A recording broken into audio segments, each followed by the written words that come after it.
Muy buenos días, ¿qué tal? ¿Cómo estáis? Bienvenidos a un nuevo podcast del director. Yo soy Arnau Nogués, hoy es miércoles 12 de abril y en esto que esperamos a los datos de inflación que se publicarán hoy a las 2:30 hora española, una horita antes de que los mercados abran, para aquellos que no estáis en el horario español, pues que podáis hacer la extrapolación, pues mientras hacemos tiempo a estos datos tan importantes, quiero dar respuesta a una pregunta que me hacéis bastante, sobre todo cuando subo un vídeo de estos de Instagram, que son Reels, que llegan a mucha gente, que por cierto me podéis seguir en Instagram, @arnau_nogues, o en mi nueva cuenta, que es donde subo estos Reels, que es arnau_invertir bolsa. Pues estos Reels llegan a mis seguidores, pero también llegan a personas que no me siguen.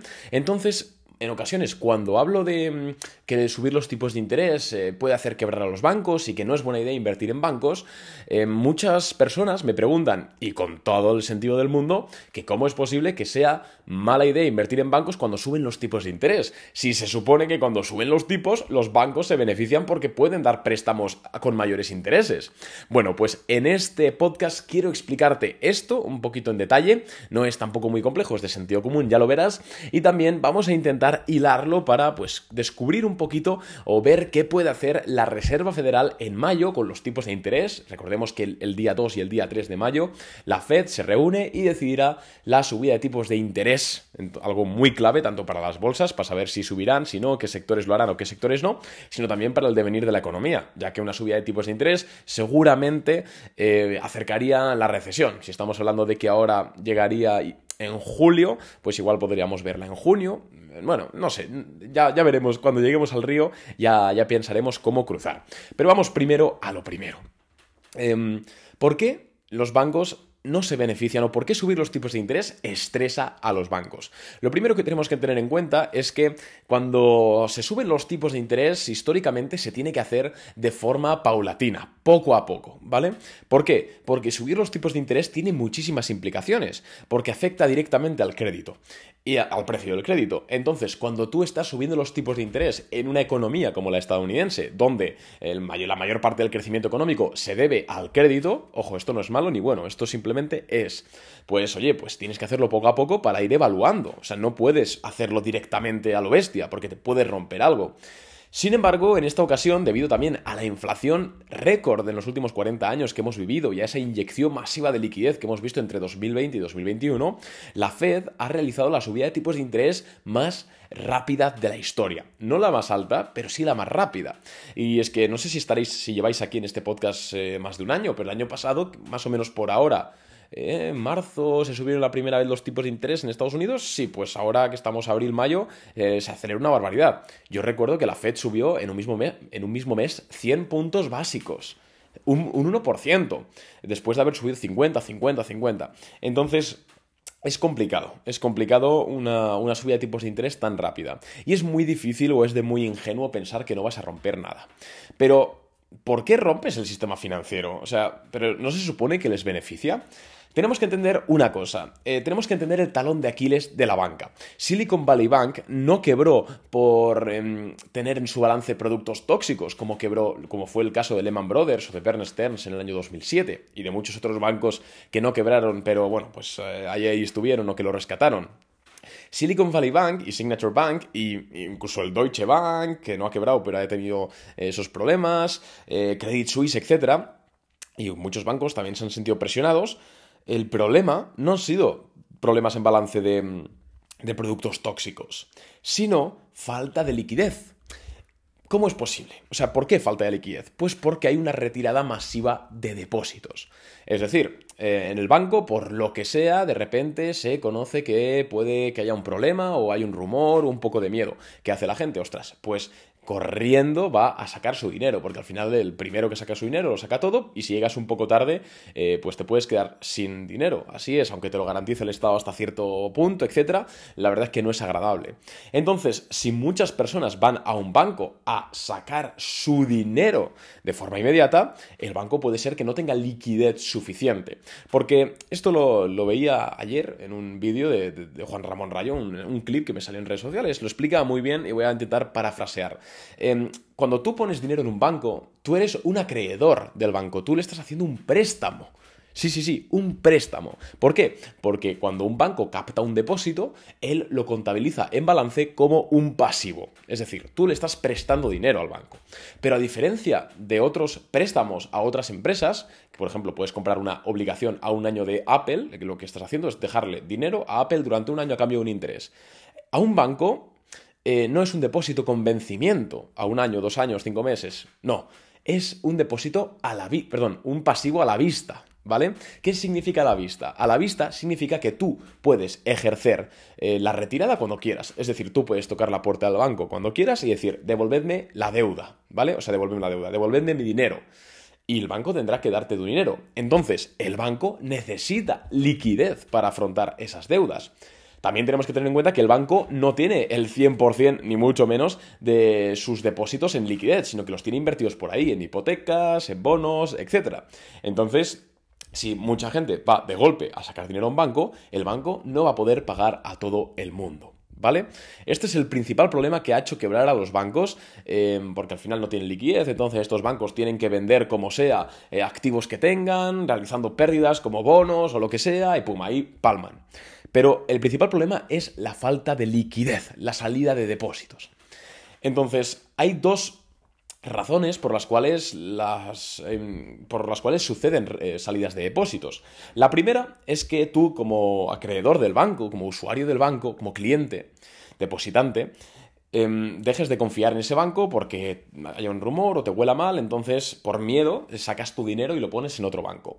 Eso es una fuga de depósitos. Pero es que al final esa fuga de depósitos, digamos que todo queda en casa porque no estás sacando ese dinero del sistema bancario, sino que lo estás sacando de uno y poniendo en otro. Entonces no es tan grave porque al final Estados Unidos y bueno, la mayoría de sociedades grandes, pues tienen muchos seguros y los bancos grandes también ayudan a cubrir faltas de liquidez de bancos pequeños. Entonces, digamos que de las causas de salida de depósitos, esta, aunque es grave, es la menos grave.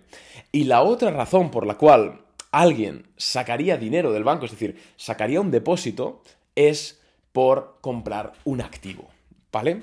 Aquí está lo importante.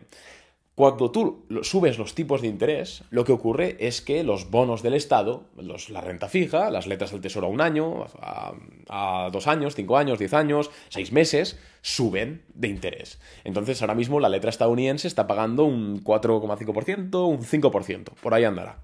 ¿Qué ocurre? Que un depósito en un banco, igual ¿cuánto te está remunerando el banco por tener tu dinero ahí? ¿Un 1%? ¿Un 1,5%? ¿Un 2% en el mejor de los casos? Claro, entonces el depositante dice, oye, ¿para qué voy a tener yo aquí $10.000 en esta cuenta bancaria a un 1% si puedo sacarlos, comprar letras del Tesoro a un año y me dan un 5%? Y el riesgo es nulo, o sea, el riesgo es prácticamente nulo, es infinitamente pequeño. Entonces muchas personas, pues de forma racional, dicen, coño, pues saco el dinero del banco y compro estos títulos de renta fija, estos bonos del Estado, que me pagan más rentabilidad. Eso es una salida de depósitos.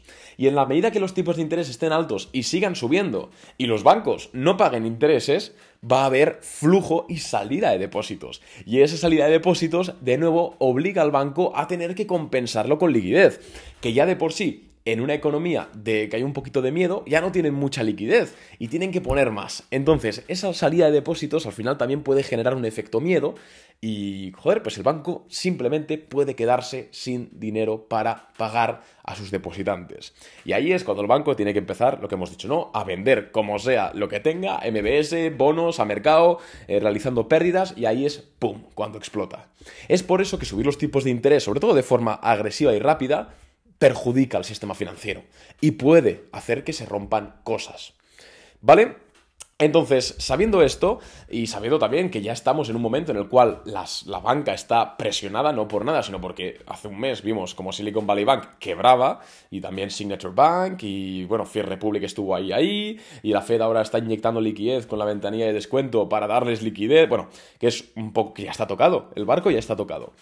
Yo no entiendo cómo el mercado está descontando ahora mismo que en mayo la Fed va a subir 25 puntos básicos. Porque sí, el mercado, los swaps de la Fed, los futuros, están descontando que la Fed subirá 25 puntos básicos adicionales en mayo.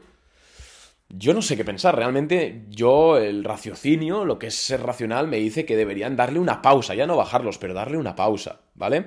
Como ha hecho Australia y como ha hecho Canadá. Una pausa y a ver qué tal. Recordemos que Australia y Canadá tienen los tipos todavía más bajos que Estados Unidos. Pero claro, vemos la Fed, vemos a Powell que parece convencido de ello, vemos los futuros de la Fed, tal, yo no sé qué pensar. Sí que es cierto que ayer en el Financial Times salió, un oficial de la Fed de Chicago, bastante importante, es que no recuerdo el nombre ahora, pero es importante el tío, diciendo que lo más lógico y lo del sentido común sería darle una pausa a los tipos, es decir, no subirlos en mayo. O sea, hay alguien con sentido común por ahí, por la casa. Pero bueno, la verdad es que la Fed de Chicago no decide los tipos de interés de referencia del país. Entonces veremos a ver qué tal. Es una situación complicada. Desde luego, si la Fed termina por subir 25 puntos básicos adicionales, habría que ser un poco más escéptico, al menos a corto plazo en el mercado, porque, joder, podrían quebrar más bancos, sinceramente. O la Fed debería inyectar más liquidez para rescatarlos, en ese sentido. Entonces estaremos atentos.